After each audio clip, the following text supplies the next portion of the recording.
జైబే recipe పచ్చిరొయ్యలు చింతకాయలు మనం ఎక్కువ వేసుకుంటే బాగుంటుంది, కారం తక్కువ వేసుకోవచ్చు. మీరా ఒక ఉల్లిపాయ ముక్కలు వేసేద్దాం.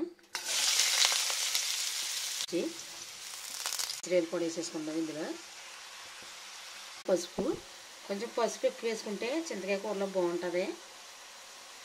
ఎక్కువ వేసుకుంటాం కనుక కారం చూసుకుని తక్కువ వేసుకోవాలి.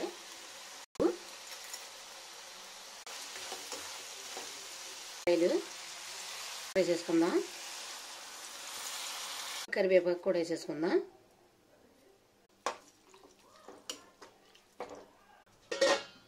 మనం కొంచెం పుదీనా వేసుకుందాం. కొంచెం కొత్తిమీర కూడా వేసేసుకుందాం. పోయింది, కలుపుకోవడానికి ఈ రకంగా ఉండాలి, టైట్ అయితే బాగోదు. ఇంకొంచెం కొత్తిమీర వేసేసుకుందాం. మీరు ఎంత అయితే అంత బాగుంటుంది చింతకాయ కూర. ఇలా మీరు కూడా ట్రై చేయండి. ఈ వీడియో కనుక మీకు నచ్చినట్లయితే లైక్ చేయండి.